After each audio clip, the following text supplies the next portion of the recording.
جی آپ نے سنا D G I S P R کو.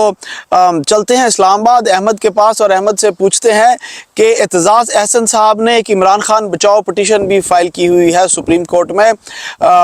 وہ پٹیشن کا کیا بنا, اس کا کوئی احوال ہمیں سنائیے گا. جی احمد. انگلش کا ایک محاورہ ہے کہ کسی بھی اتھارٹی کو ربڑ اسٹمپ کے طور پہ استعمال کرنا.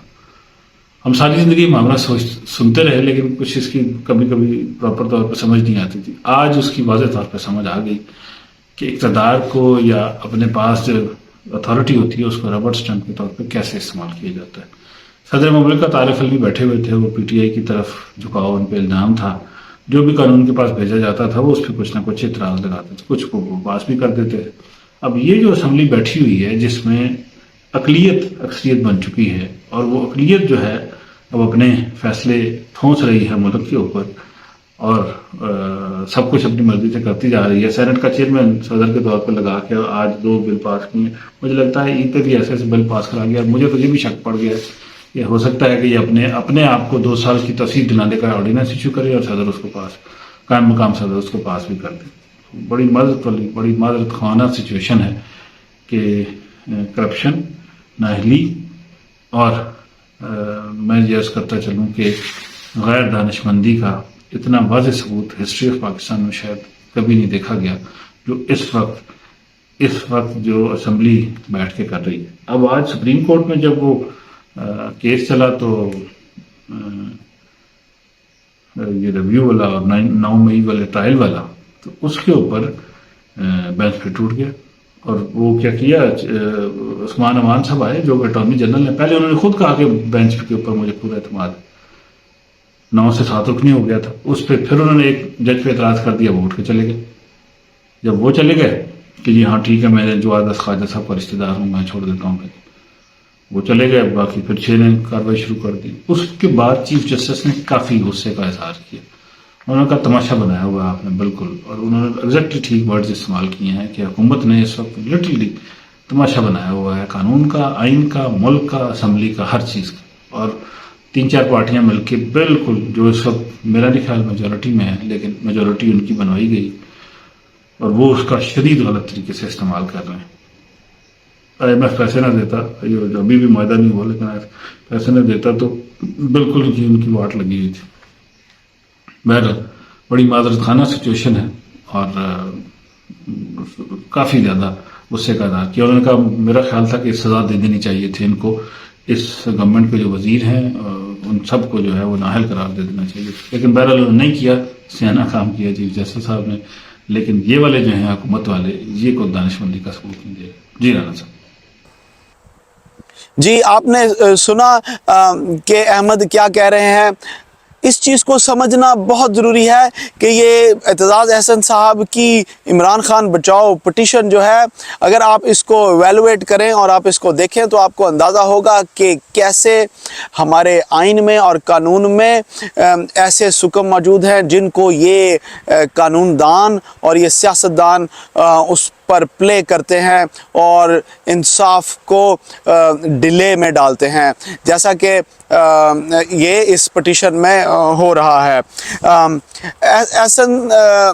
اعتزاز احسن صاحب بہرحال ایک بڑے طاقتور قانون دان ہیں اور وہ اس کو کیسے لے کر چلیں گے یہ تو چند ہی دنوں میں مزید پتہ چل جائے گا.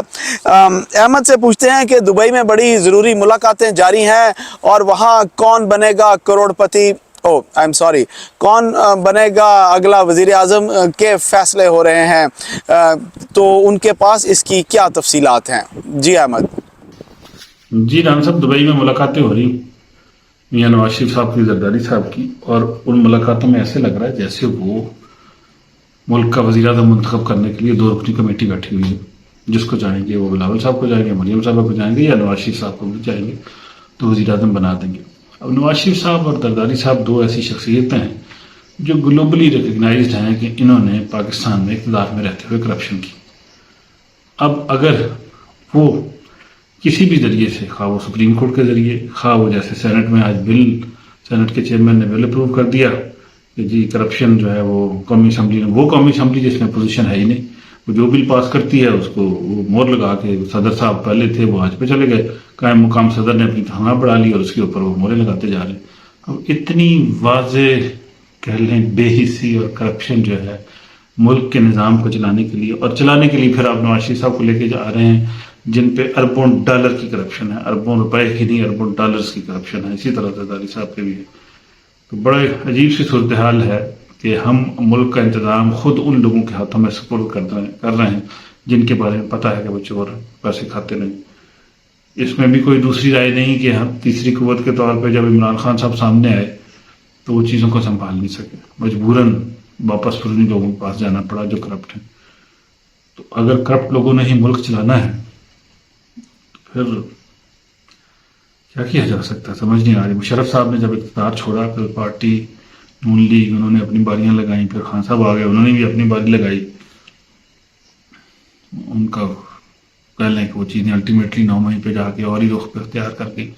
عبارت کرنے کا مقصد یہ ہے کہ ملک کے عوام یہ پوچھتے ہیں کہ وہ ووٹ کسی کو دیتے ہیں، منتخب کوئی ہوتا ہے، اور جو منتخب ہو کے آتے ہیں وہ دہائیوں میں پیسے کھاتے ہیں، اور پیسے کھانے کے بعد پھر بھی وہ ملک کی جان نہیں چھوڑتے، گھوم گھما کے وہ پھر دوبارہ اقتدار میں آ جاتے ہیں. یہ جو ملک کی اقتدار کا منصوبہ، یہ جو پلان ہے، یہ اتنا بار بار فیل ہوتا جا رہا ہے. اللہ کرے اس میں کوئی بہتری ہو. بار بار فیل ہوتا جا رہا ہے کہ عوام جو ہے الٹیمیٹلی تنگ ہے، عوام خوش نہیں ہے. خواہ آپ IMF سے پیسے لیں، خواہ کچھ بھی کریں، لوگ بہت تنگ ہیں.